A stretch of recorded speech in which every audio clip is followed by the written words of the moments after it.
देखिए धातुओं के रासायनिक गुणों के बारे में बात करने जा रहे हैं, लेकिन रासायनिक गुणों से पहले हमने आपको चैप्टर फर्स्ट में रिएक्टिविटी सीरीज बताई थी, धातुओं की क्रियाशीलता की एक श्रेणी बताई थी।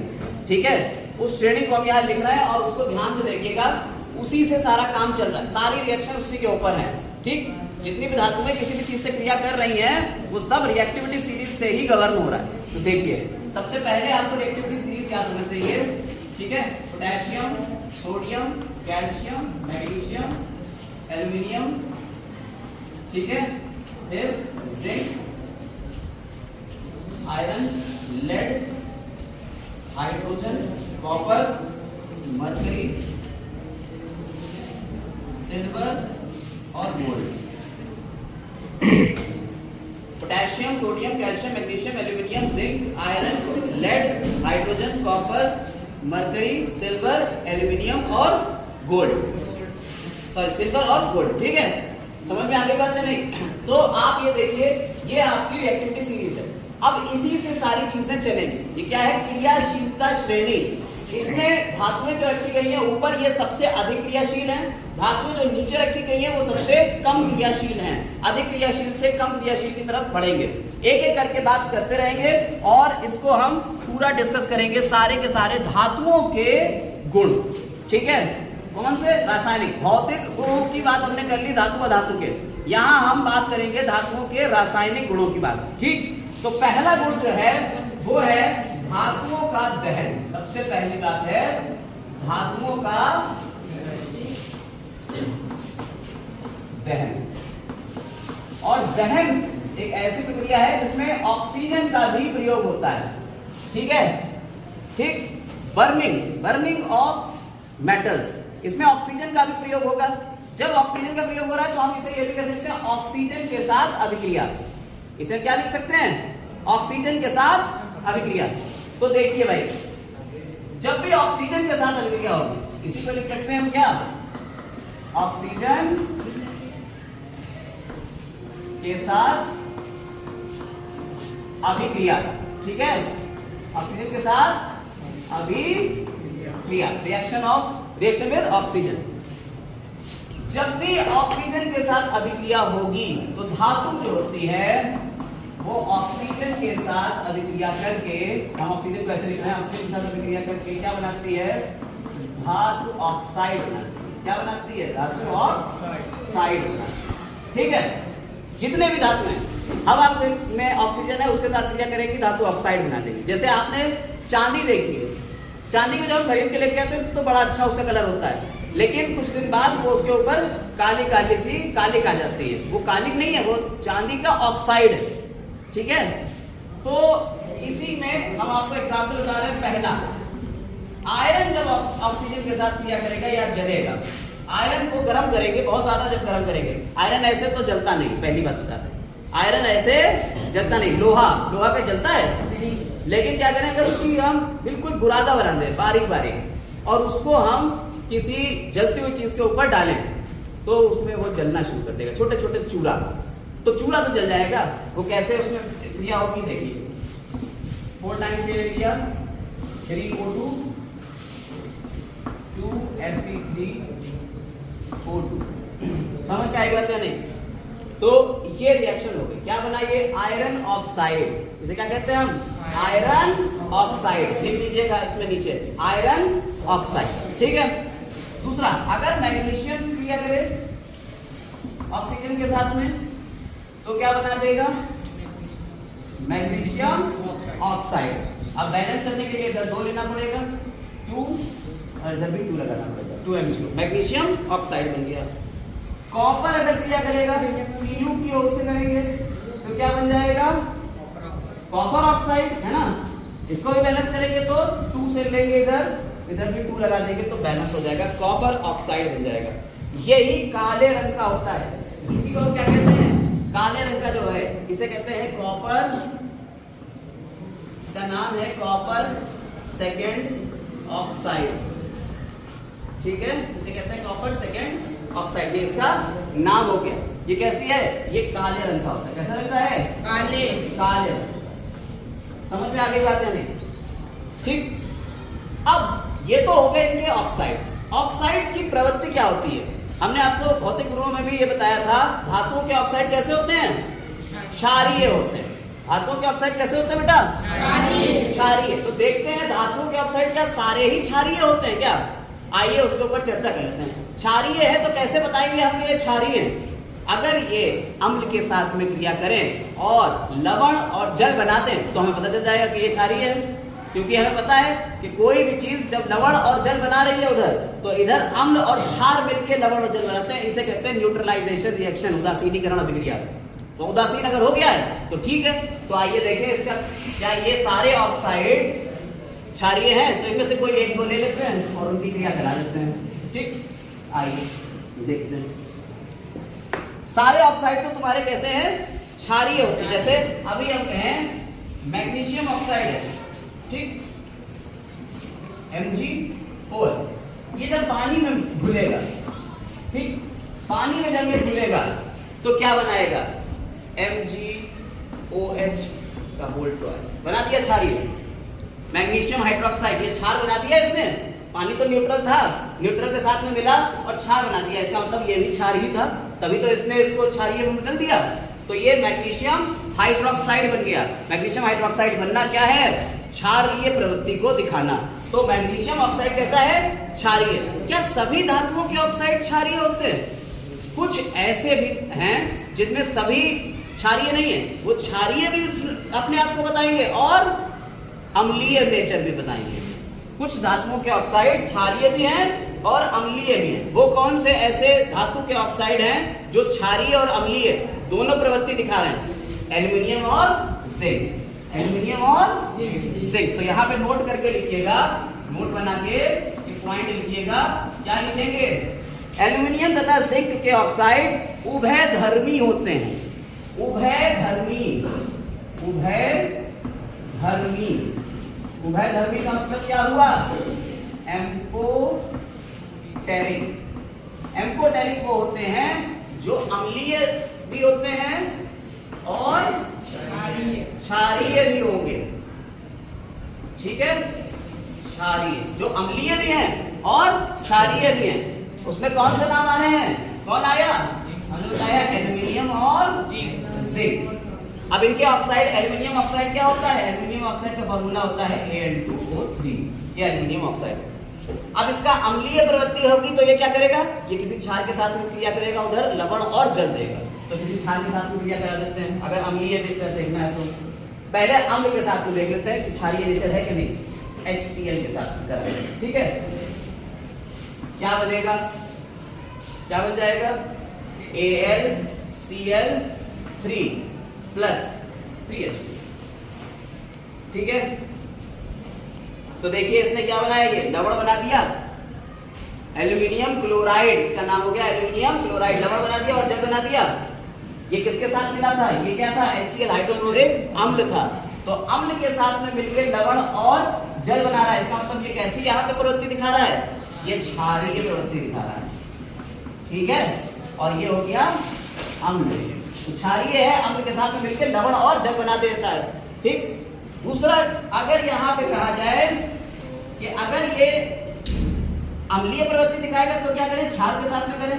Al2O3 का अगर हम किसी क्षार के साथ में क्रिया कर रहे हैं, क्षार कौन सी ले लें? NaOH ले लेते हैं, ठीक है। हमने 2 टाइम्स ले लिया NaOH।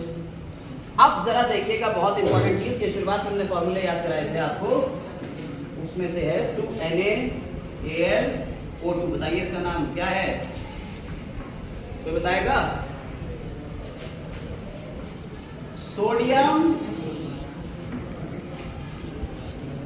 एल्यूमिनेट, सोडियम एल्यूमिनेट, ठीक है। सोडियम एल्यूमिनेट, ये लवण है। तो इसका मतलब देखिए ये कैसा था? ये था क्षार। ये कैसा हो गया अब यहाँ पे? अम्लीय। तो देखिए एल्युमिनियम ऑक्साइड यहाँ पे क्षारीय प्रवृत्ति दिखा रहा है, यहाँ पे अम्लीय प्रवृत्ति दिखा रहा है, दोनों प्रवृत्तियां दिखा रहा है, इसलिए कैसा है? उभयधर्मी। समझ में आई बात या नहीं? अब आ जाते हैं ऐसे ही जिंक के ऊपर। क्या जिंक का ऑक्साइड भी यही रहता है? एल्यूमिनियम और जिंक है ना दोनों, तो जिंक का देखते हैं जिंक क्या बनाता है। पिछले साल ये क्वेश्चन आया है जिंकेट का, ठीक है, याद रखिएगा जिंकेट का क्वेश्चन आया हुआ है, फिर दिक्कत है। पिछले साल के ही यूपी बोर्ड में आया है क्वेश्चन। आइए देखते हैं ZnO जिंक का ऑक्साइड। अब हम पहले इसकी HCl से अभिक्रिया कराएंगे। क्या बनना चाहिए बताइए? ZnCl2 प्लस H2O, ठीक। ये क्या हो गया? ये बन गया लवण जिंक क्लोराइड और ये बन गया वाटर जल। तो इसका मतलब ये कैसी प्रवृत्ति दिखा रहा है? ये कैसी प्रवृत्ति दिखा रहा है? क्षारीय। समझ में आई बात या नहीं है? अब देखिए अगर ये अम्लीय प्रवृत्ति को देखना है इसकी, तो इसका किसके साथ में कराएंगे? किसी क्षार के साथ में। क्षार कौन है? अभी बताया हमने NaOH। NaOH के साथ में करा दो। NaOH के साथ में जब इसकी रिएक्शन कराएंगे तो क्या बनना चाहिए? Sodium zincate Na2ZnO2। बहुत इंपॉर्टेंट ये दो नाम, सोडियम जिंकेट, यही तो आया था पिछले साल यूपी बोर्ड में। इसे क्या कहते हैं? Sodium zincate. ये हमने शुरुआत में फॉर्मूले लिखवाए हैं तो आपको ये दो नाम लिखवाए थे। इसका नाम है सोडियम जिंकेट, ठीक है। तो ये हो गया। तो यहाँ पे ये कैसा प्रवृत्ति दिखा रहा है? अम्लीय प्रवृत्ति। यहाँ कैसी प्रवृत्ति दिखा रहा है? क्षारीय प्रवृत्ति। इस तरह से हमने कह दिया कि जिंक का ऑक्साइड जो है वो अम्लीय और क्षारीय दोनों है, और जो ऑक्साइड अम्लीय और क्षारीय दोनों प्रवृत्ति दिखाते हैं उन्हें क्या कहते हैं? उभयधर्मी। उभयधर्मी यानी एम्फोटेरिक, ठीक है। इसका नेचर कैसा है? एम्फोटेरिक, अम्लीय भी है और क्षारीय भी। अब देखते हैं क्या ये ऑक्साइड जल में घुलनशील होते हैं या नहीं। भाई जल में घुलनशील हैं या नहीं? देखिए बहुत सारे ऑक्साइड जल में घुलनशील होते हैं और कुछ ऑक्साइड जल में घुलनशील नहीं होते। जैसे अभी हमने बात करी जल में घुलनशील की, तो हमने बात करी थी मैग्नीशियम ऑक्साइड। अभी पहला हमने यहाँ पे जो लिखा था मैग्नीशियम ऑक्साइड जल में घुलनशील था, तो MgO मैग्नीशियम ऑक्साइड जल में घुलनशील है। क्या बना रहा है? MgOH का होल ट्वाइस। समझ में आई बात या नहीं? ऐसे ही हमारा सोडियम ऑक्साइड NaO ये भी जल में घुलनशील है। क्या बना रहा है? NaOH का NaOH होल ट्वाइस नहीं, बस 2NaOH, और ये एक्वस होगा। देखिए एक्वस का मतलब घुलनशील है, लिक्विड बना हुआ है, ठीक है। ये सॉलिड हो गया और ये लिक्विड, ठीक। ऐसे ही K2O ये भी जल में घुलनशील है और क्या बनाएगा बताइए? 2KOH। समझ में आई बात क्या नहीं? इसका नाम क्या होता है? Sodium hydroxide. ये क्या है? Potassium hydroxide. क्लियर? तो ये जो है जल में घुलनशील है। तो धातुओं के ऑक्साइड, अधिकतर धातुओं के ऑक्साइड जो होते हैं वो जल में घुलनशील होते हैं, कुछ के नहीं भी होते हैं, ठीक। जो जल में घुलनशील है वो हमने यहाँ लिख दिए हैं। समझ में आ गई बात या नहीं? तो धातुओं के ऑक्साइड जल में घुलनशील होते हैं, और जब जल में घुलनशील हैं तो ये क्या बना रहे हैं? क्षार बना रहे हैं। ऐसे क्षार जो घुलनशील हैं, पानी में घुले हुए हैं, उन्हें हम क्या कहते हैं? एल्कली कहते हैं। जो इस फॉर्म में मिलते हैं उन्हें क्या कहते हैं? एल्कली। एल्कली जो लिक्विड नेचर में रहेंगे उन्हें क्या कहते हैं? एल्कली। समझ में आ गई बात या नहीं? अब यहां पे एक बहुत इंपॉर्टेंट पॉइंट पता करना। एक इंपॉर्टेंट पॉइंट देखिए, सब ऑक्सीजन से ही क्रियाएं चल रही हैं, ठीक है। यहां आइए इस पॉइंट पे। जब यहां पे आएंगे तो ऑक्सीजन के साथ जब अभिक्रिया होती है तो क्या? पोटेशियम और सोडियम ऑक्सीजन के साथ बहुत तेज क्रिया है, बहुत तेज, मतलब इतनी तेज कि आप सोच नहीं सकते। और ऑक्सीजन के साथ जैसे ही क्रिया करते हैं और ये जल जाते हैं।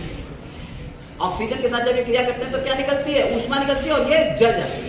जल जाएंगे तो खत्म। हमें सोडियम पोटेशियम को बचा के रखना है कि जला देना है? बचा के रखना है ना। तो ये अधिक क्रियाशील है, सबसे अधिक क्रियाशील, सबसे ऊपर बैठे हुए सबसे अधिक क्रियाशील है।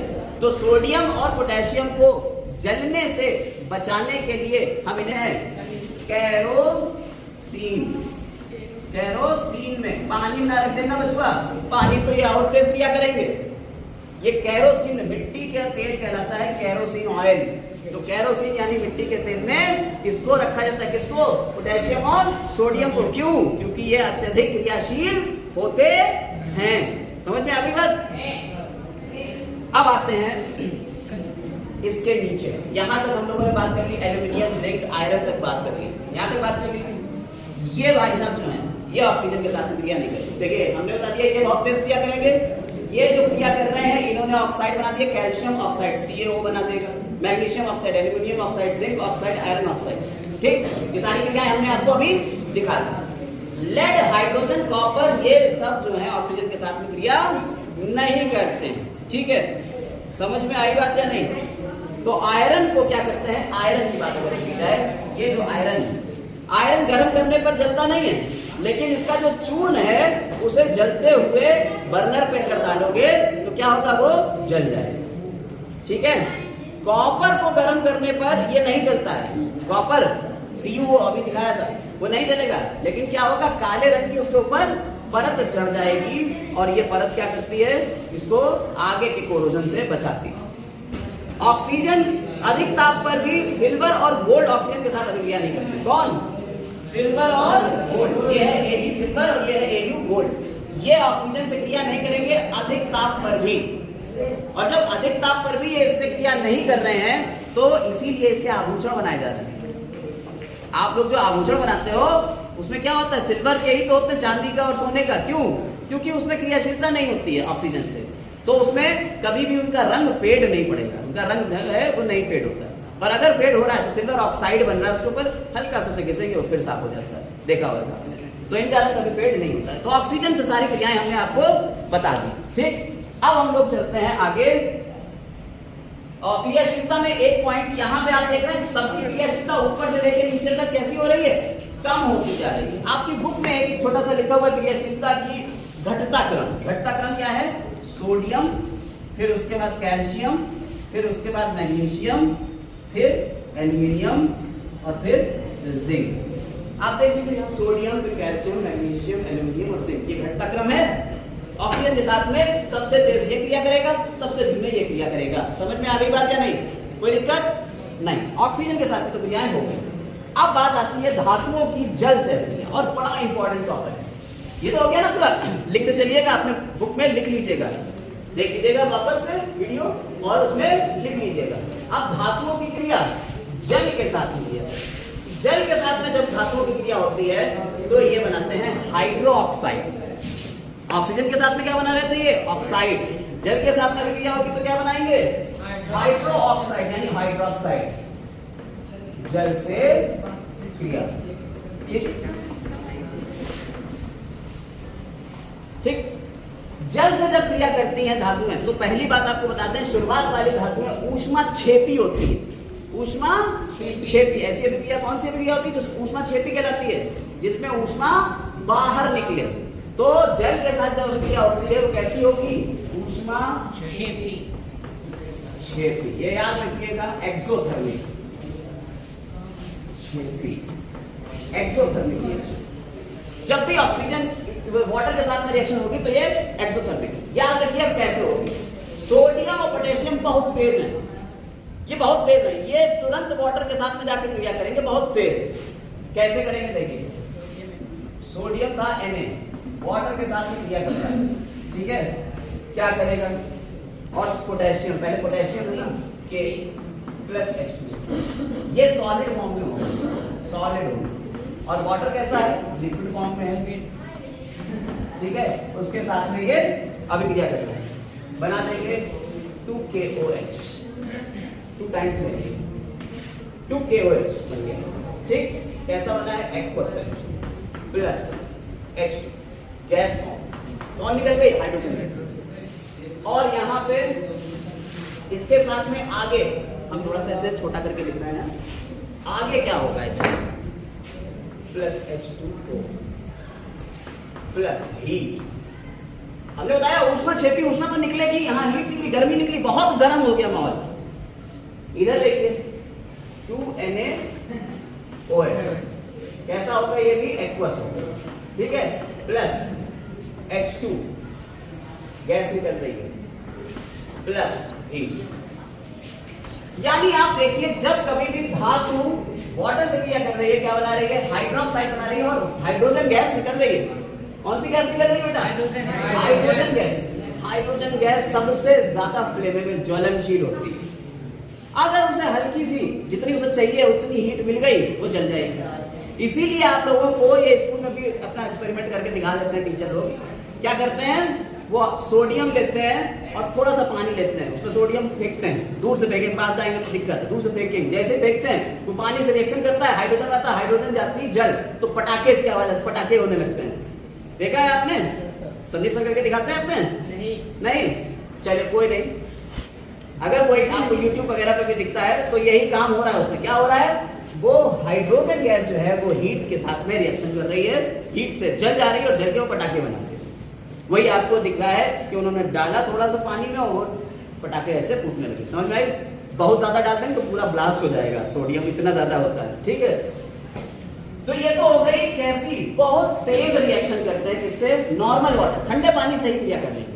ये पॉइंट याद रखिएगा, ठंडे पानी से ही इतनी तेज क्रिया कर लेते हैं। कौन? सोडियम और पोटेशियम। ठीक, अब आती है बात कैल्शियम की।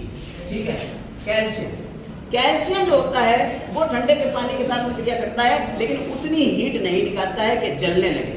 इसीलिए आपने चूना पत्थर देखा होगा, घरों में जब चूना होता है, चूना पत्थर लाते हैं, उसे पानी में डाल देते हैं तो बुलबुले उठते हैं, और अगर कंटेनर में हाथ लगाओ तो गरम गरम लगता है। तो वही है, उसमें से हीट निकल रही है, वो क्रिया कर रहा है। ठीक है, तो कैल्शियम जब वाटर के साथ रिएक्शन कर रहा है तो क्या बनता है? Calcium hydroxide. ठीक, और हाइड्रोजन गैस निकल रही है और हीट भी यहाँ निकल रही है, लेकिन उतनी हीट नहीं है कि इसे जला दे। इसलिए क्या होता है, ये कैल्शियम पानी के ऊपर तैरता हुआ नजर आएगा। कैल्शियम किसके ऊपर तैरता हुआ नजर आएगा? पानी के ऊपर। पानी पे। क्यों? ये हाइड्रोजन जो है ये इस कैल्शियम से चिपक जाएगी, ये उसको पानी की सतह पे तैराएगी। समझ में आई बात?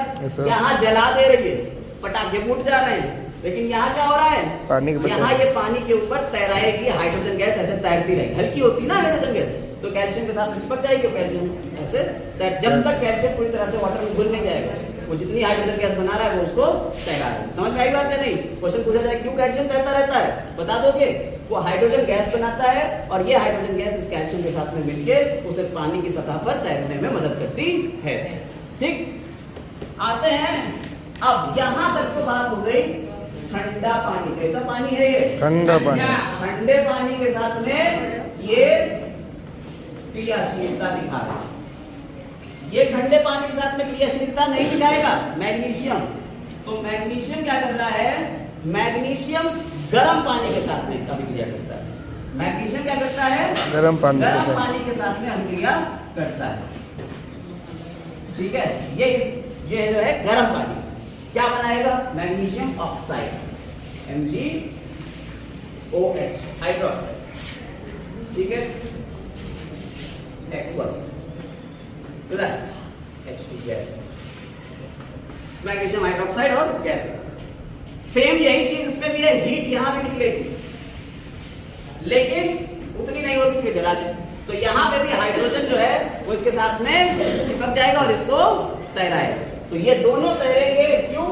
क्योंकि हाइड्रोजन जल नहीं रहा है, वो इनके साथ में चिपक रहा है, इसको तैरा रहा है सरफेस पे। तो मैग्नीशियम गर्म पानी के साथ में विक्रिया करता है। ठीक, बात आती है अब एल्यूमिनियम की। ठीक है, आयरन की और जिंक की। एल्यूमिनियम, आयरन और जिंक ये जो तीन है ये भाप के साथ में विक्रिया करेंगे। देखिए जरा, ये गर्म पानी के साथ। ठीक है, आपने कहा पोटेशियम, सोडियम और कैल्शियम ठंडे पानी के साथ में क्रिया करते हैं, मैग्नीशियम गर्म पानी के साथ में विक्रिया करता है, एल्यूमिनियम, जिंक और आयरन भाप के साथ में क्रिया करेंगे। ठीक है, भाप के साथ में क्रिया कर रहे हैं, कैसे करेंगे देखिए। मतलब इसमें हम गर्म करते हैं पानी को इतना कि वो भाप बन जाए, तब उसके ऊपर डालते हैं, तब क्रिया होती है। समझ में आई? देखिए, तो एल्यूमिनियम के साथ में क्रिया करा रहे हैं, 2Al प्लस 3H2, क्या बनेगा? और जब ये भाप है तो कैसा होगा? ये वाटर गैस के फॉर्म में होगा ना। ठीक है, स्टीम जिसे बोल रहे हैं, स्टीम, भाप, Al2 O3 plus 3H2 hydrogen gas निकल गई। ठीक, ये गैस फॉर्म हुई। समझ में आई? ऐसे ही आयरन का होता है 3F प्लस 4H2 क्या बन जाएगा?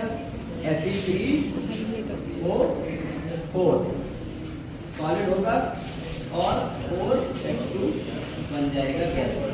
ठीक, तो ये लेड कॉपर AgAu ये जो है ये क्रिया नहीं करेंगे, नहीं करते।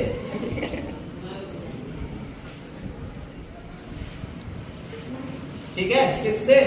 पानी से। पानी की कोई भी अवस्था हो, चाहे ठंडा हो, चाहे गर्म हो, चाहे भाप हो, ये लेड, हाइड्रोजन, कॉपर ये सब पानी से कोई क्रिया नहीं करेगा। ठीक है, हाँ। हाइड्रोजन तो वैसे भी मेटल नहीं है, यहाँ मेटल की बात हो रही है, ये इससे क्रिया नहीं करते। समझ में आई बात या नहीं? तो ये आपको अगर याद है तो इससे बहुत सारी क्रियाएं देखिए अपने आप हो गई। ठीक, अब आ जाते हैं, गैप ले लो एक मिनट का। चलिए देखिए, अब प्रॉपर्टी टू फॉर्म हाइड्राइड यानी हाइड्राइड बनाने के गुण। अगला जो हमारा आता है कैरेक्टर वो क्या है? वो है हाइड्राइड बनाने के गुण। तो सबसे पहले बात करते हैं कि हाइड्राइड क्या होते हैं। इसमें हाइड्रोजन से रिएक्शन होगी तो हाइड्राइड बनेगा, हाइड्रोजन से रिएक्शन होगी तो क्या बनेगा? हाइड्राइड बनेगा। और हाइड्राइड धातुओं और अधातुएं दोनों में ये गुण होता है क्या करने का? हाइड्राइड बनाने का। धातु और धातुएं दोनों ये काम कर लेती है, लेकिन हम यहाँ मेटल की प्रॉपर्टी पढ़ रहे हैं यानी धातुओं की। तो देखिए, आपने कहा कि सोडियम था, उसने हाइड्रोजन के साथ में रिएक्शन करा और हाइड्राइड बना दिया। ठीक है, NaH बना दिया। ठीक, अब हाइड्रोजन तो 2 है और सोडियम 1 है, तो यहाँ पे 2 ले लीजिए, 2NaH कर लीजिए, तो सोडियम हाइड्राइड बन गया। अधातुएं भी ये काम कर लेती है, यानी कि अगर हम कहें नाइट्रोजन, ये नाइट्रोजन एक अधातु है। नाइट्रोजन क्या है? अधातु। नाइट्रोजन भी हाइड्रोजन के साथ में रिएक्शन कर सकती है और अमोनिया बना देगी। ठीक है, NH3 अमोनिया बना देगी। अब बैलेंस करना है तो बैलेंस करने के लिए इसे 3 से मल्टीप्लाई कर दीजिए। ठीक है, 2NH3 अमोनिया बन गया। इन दोनों हाइड्राइड में फिर दिक्कत क्या है? एक हाइड्राइड स्थायी ज्यादा होते हैं, एक हाइड्राइड कम स्थायी होते हैं। अधातुओं के हाइड्राइड अधिक स्थायी। किसके कंपेयर में, किसकी तुलना में? धातुओं के हाइड्राइड। ये उड़ जाएंगे, इवेपोरेट भी हो सकते हैं, टूट भी सकते हैं, लेकिन ये कभी टूटेंगे नहीं। तो अधातुओं के हाइड्राइड अपेक्षाकृत, किसके अपेक्षाकृत? धातुओं की अपेक्षा अधिक स्थायी होते हैं। ठीक है, ये बात हो गई हाइड्राइड बनाने के गुण की। अब हम लोग आते हैं धातुओं की तनु अम्लों से क्रिया। किससे क्रिया? तनु अम्लों से क्रिया धातुओं की। आप लोग इस सबको याद कर लेंगे, एक एक चीज याद करना है और कॉपी के ऊपर नोट करना है। तो धातुओं की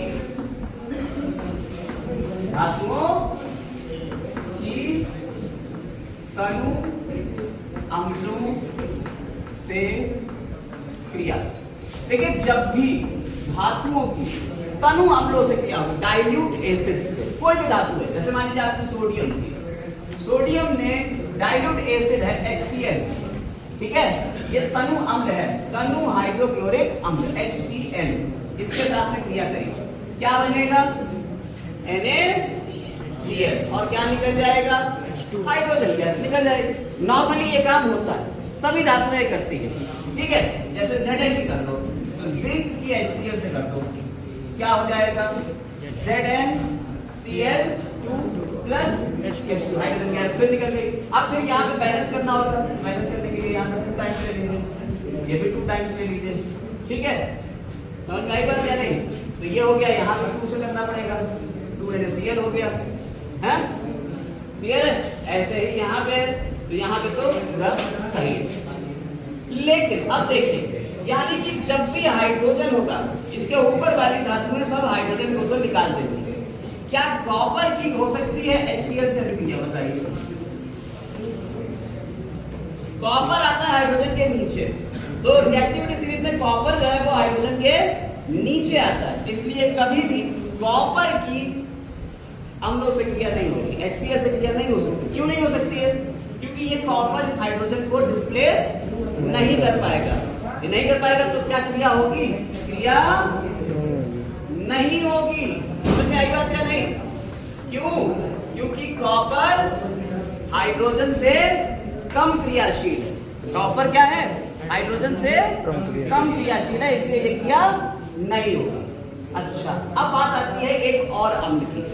एक अम्ल है HNO3 नाइट्रिक अम्ल। जरा ध्यान दीजिए, एक अम्ल और है, उसका नाम क्या है? नाइट्रिक अम्ल HNO3। भाई साहब वो बहुत इंपॉर्टेंट है, उसको आपको ध्यान से समझना पड़ेगा। जब कभी भी नाइट्रिक अम्ल यानी HNO3 के साथ में रिएक्शन हो रहा है, नाइट्रिक अम्ल इतना ज्यादा ऑक्सीकारक होता है, ऑक्सीडेटिव होता है। उधर हाइड्रोजन निकल रही थी, अम्लों के साथ जब भी क्रिया कर रहे हैं हाइड्रोजन निकल रही थी, अभी आपने पहले वाले में देखा। यहां पे जब क्रिया होगी, जैसे मान लीजिए Z जिंक होगी इसके साथ में, जैसे ही क्रिया होगी ये जो हाइड्रोजन निकलेगा ये उस हाइड्रोजन के साथ ऑक्सीजन को मिला देगा, जल बना देगा, ठीक है, और इससे ऑक्साइड बन जाएंगे। क्या बन जाएगा? ZnNO3 का whole twice plus 2NO plus 4H2O, और यहां हम ले लेंगे 8 टाइम्स 8। समझ में आई बात या नहीं? समझ में आया? तो ये आपका बन जाएगा कुछ इस तरीके की रिएक्शन, ठीक। तो ये आपकी जो रिएक्शन हुई इसमें क्या हुआ? क्या इसमें हाइड्रोजन निकला? आपने एक जनरल बात कही कि जब भी अम्ल, कौन अम्ल? तनु अम्ल, किसके साथ में? धातुओं के साथ में अभिक्रिया करेंगे, क्या बनाएंगे? लवण और हाइड्रोजन, ये बनती है। ये नॉर्मली यही होता है, लेकिन ये काम सब में नहीं होता है। जब कभी कोई भी धातु हमारी नाइट्रिक अम्ल से अभिक्रिया करती है तो वो जो हाइड्रोजन है, क्योंकि नाइट्रिक अम्ल बहुत बड़ा ऑक्सीकारक है, ऑक्सीडेटिव एजेंट है, ये इसमें ऑक्सीजन को जोड़ देगा और जल बना देगा। तो क्या हाइड्रोजन निकलेगी? नहीं निकलेगी। और खुद क्या हो जाएगा? ये ऑक्सीकारक है, खुद क्या हो जाएगा? अपचयित हो जाएगा, इसका अपचयन हो गया, इसलिए हाइड्रोजन नहीं निकलती है। लेकिन दो ऐसी चीजें हैं जिनके रिएक्शन से हाइड्रोजन निकलती है। अगर तनु HCl के साथ में HNO3 के साथ में करा रहे हैं, मैग्नीज या मैग्नीशियम, कौन? मैग्नीज या मैग्नीशियम, तो Mn मैग्नीज की रिएक्शन अगर होगी इससे तनु HNO3 से, तो क्या निकलेगा? क्या निकलेगा? बनेगा मैग्नीज नाइट्रेट MnNO3 का होल ट्वाइस, और क्या निकलेगा यहाँ पे? हाइड्रोजन। समझ में आई बात या नहीं? इसे कहते हैं manganese second nitrate, manganese second nitrate.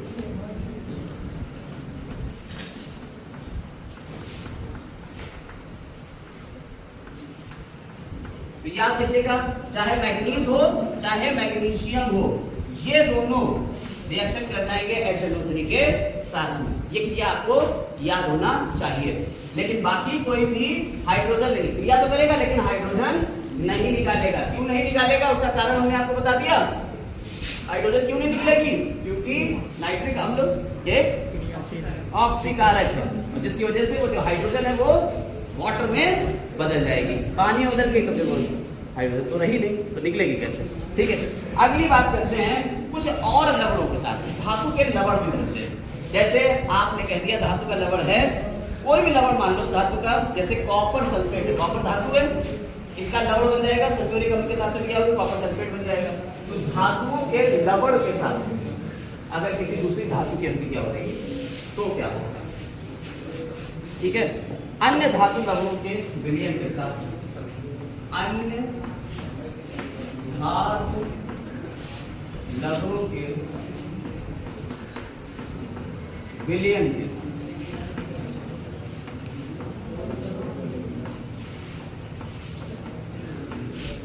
ठीक है, अभिक्रिया धातु की अभिक्रिया। अब धातु का लवण हमने क्या किया? कॉपर सल्फेट, इसकी आयरन से अभिक्रिया करा, ठीक है, क्या बन जाएगा? देखिए कॉपर कहाँ है? कॉपर नीचे, आयरन कहाँ है? आयरन ऊपर। आयरन कॉपर को डिस्प्लेस कर देगा, तो यहाँ पे आयरन ने कॉपर को डिस्प्लेस किया, क्या बन जाएगा? FeSO4 और कॉपर अलग निकल जाएगा, ठीक है, कॉपर अलग निकल जाएगा, C सॉलिड फ्लूइड हो जाएगा ये, और ये एक्वस सॉल्यूशन हो जाएगा। क्लियर है? लवणों का वैद्युत अपघटन। अब आखिरी चीज आती है, जो धातु के लवण हैं उनका वैद्युत अपघटन अगर हो रहा है तो क्या होगा। ये हमारे सारे पॉइंट हो गए। एक आखिरी चीज आई, लवणों का वैद्युत अपघटन। ये हो गया ना,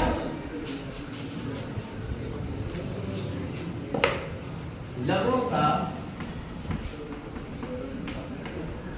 वैद्युत अपघटन कैसे होता है। देखिए कभी भी किसी भी चीज का इलेक्ट्रोलिसिस हो रही है, वैद्युत अपघटन हो रहा है, ठीक है, कोई भी लवण हो सकता है, जैसे NaCl हो गया, ठीक, आपने क्या कहा, NaCl हो गया, इसका वैद्युत अपघटन होता है। इलेक्ट्रोलिसिस ऑफ सॉल्ट्स क्या होती है, इलेक्ट्रोलिसिस ऑफ सॉल्ट्स, ठीक। आपने कह दिया हमें इलेक्ट्रोलिसिस कराना है, एक हौस ले ली, उसमें आपने 2 इलेक्ट्रोड लगा दिए, एक इलेक्ट्रोड पॉजिटिव वाला है, एक इलेक्ट्रोड नेगेटिव वाला है। जिसके ऊपर पॉजिटिव चार्ज होता है उसे कह देते हैं एनोड। याद रखिएगा, एनोड और एनायन ये 2 पॉइंट है। अगर पॉजिटिव चार्ज है तो इसे धनोद, क्या कहेंगे, धनोद, या किसी को एनोड। और जिसके ऊपर नेगेटिव चार्ज है उसे क्या कह देंगे, ऋणोद या कैथोड, ठीक है, ये याद रखिएगा, ठीक। अब इसमें क्या हुआ, आपने यहां पे वो भर दिया जो है सॉल्ट यानी लवण। क्या लवण का नाम है, NaCl कर दिया। अब इसकी इलेक्ट्रोलिसिस होना, पानी में डाल दिया, ठीक है। अब इसमें हमने करंट दौड़ाई, ये दोनों में करंट जोड़ दिया, हमने बैटरी से जोड़ दिया, तो क्या होगा, याद रखिए जब कभी ये टूटेगा, इसकी इलेक्ट्रोलिसिस ये टूटता है तो Na जो होता है वो पॉजिटिव में टूटता है, Na पॉजिटिव में हो जाता है, और क्लोरीन जो है वो नेगेटिव। पॉजिटिव चार्ज को कह देते हैं कैटायन, और नेगेटिव चार्ज कह देते हैं एनायन, यानी ऋण आयन, ठीक। ऋण आयन कहाँ मिलेगा, ऋणोद पे, सॉरी धनोद पे, और धनायन कहाँ मिलेगा, ऋणोद। ये याद रखिए, सी याद रखिए, कैटायन कैथोड के ऊपर मिल जाएगा, एनायन एनोड के ऊपर मिल जाएगा। ये पॉइंट पकड़ लीजिएगा, कैटायन कहाँ मिलेगा, कैथोड पे, एनायन कहाँ मिलेगा, एनोड पे।